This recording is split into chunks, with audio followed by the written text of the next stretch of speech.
नमस्कार दोस्तों, आपका स्वागत है अपने यूट्यूब चैनल करंट इन्फो में। तो आज हम आपके लिए लेके आए हैं बायोलॉजी जीव विज्ञान के जीएस की एक सीरीज़, जिसमें हम हर वीडियो में आपको 25 मोस्ट इम्पोर्टेंट क्वेश्चन देंगे।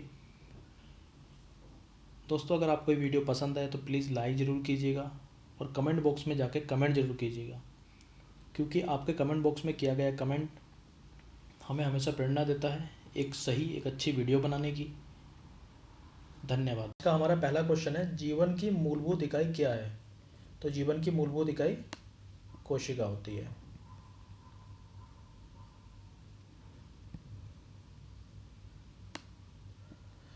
दूसरे क्वेश्चन की तरफ चलते हैं। दूसरा क्वेश्चन है, कोशिका के बारे में निम्न में से कौन सा कथन सही नहीं है?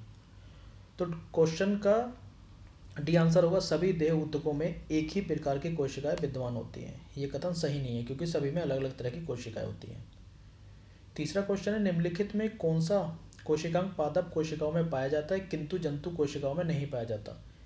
तो पादप कोशिकाओं में पाया जाता है किंतु जंतु कोशिकाओं में नहीं पाया जाता। क्लोरोप्लास्ट पादप कोशिकाओं में पाया जाता है, लेकिन जंतु कोशिकाओं में नहीं पाया जाता। तो इसका आंसर ए सही होगा। चौथा क्वेश्चन है, कोशिका का जीवित अंश जिसको प्रोटोप्लाज्म कहलाता है, यह किससे बना होता है? तो ये तीन चीज़ों से मिलकर बना होता है, कोशिका द्रव्य, केंद्रक द्रव्य और अन्य कोशिकांग से मिलकर ये बना होता है। पांचवा क्वेश्चन है, 80% से अधिक कोशिका सेल में पाया जाने वाला पदार्थ है। तो 80% से ज़्यादा क्या पाया जाता है? जल पाया जाता है। देखो, इसको हम ऐसे भी याद रख सकते हैं, क्योंकि हमारा जो बॉडी है उसमें 70% जल पाया जाता है, तो इसी तरह से हम इसको 80% जल पाया जाता है भी याद रख सकते हैं। निम्नलिखित में से किन कोशिकाओं में नाभिक नहीं होता? तो नाभिक इसमें नहीं होता, मोनोसाइट में नाभिक नहीं होता। निम्न में से कौन सा कोशिकाओं के आत्मघाती बैग कहलाते हैं? तो आत्मघाती बैग किसे कहते हैं? हम लाइसोसोम्स को आत्मघाती बैग कहते हैं। तो लाइसोसोम्स हमारे आत्मघाती बैग कहलाते हैं। एसएससी 2016 का आया हुआ क्वेश्चन है।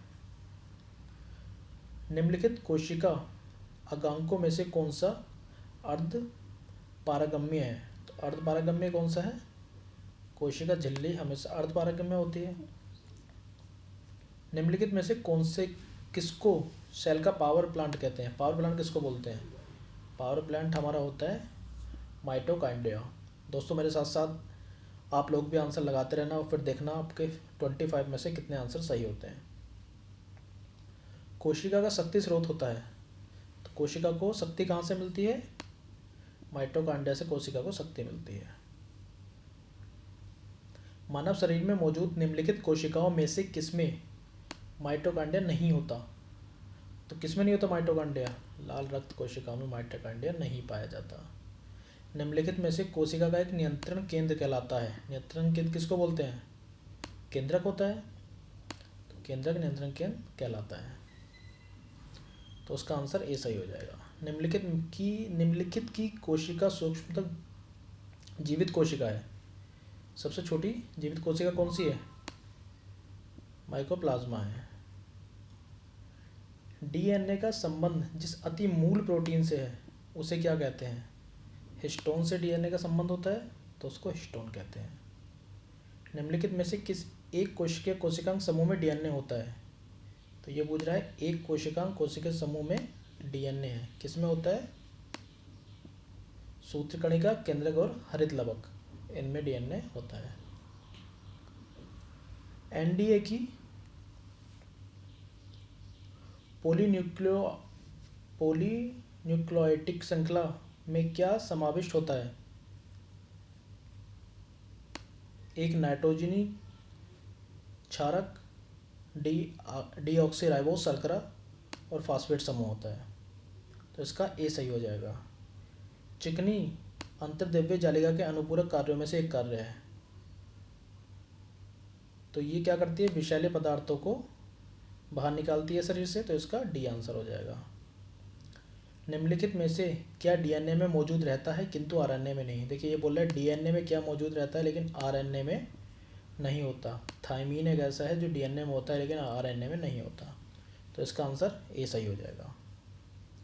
आरएनए का प्राथमिक कार्य होता है आरएनए का प्राथमिक कार्य क्या होता है? प्रोटीन का संश्लेषण करता है ये, तो इसका बी आंसर सही हो जाएगा।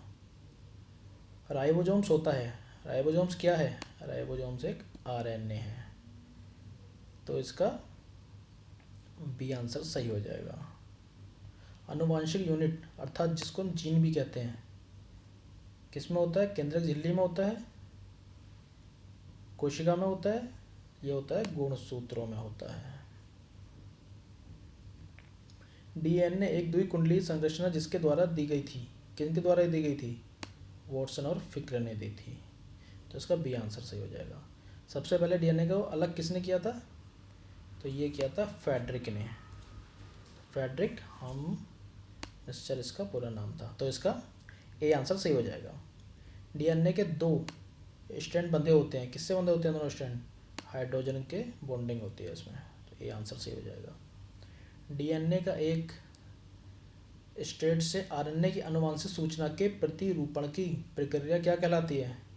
इसको हम कहते हैं अनुलेख, तो इसका बी आंसर हो जाएगा। दोस्तों, अगर आपको चैनल हमारा वीडियो पसंद आया तो हमारा चैनल प्लीज़ सब्सक्राइब जरूर कीजिएगा और ये वीडियो अपने दोस्तों के साथ शेयर ज़रूर कीजिएगा। धन्यवाद।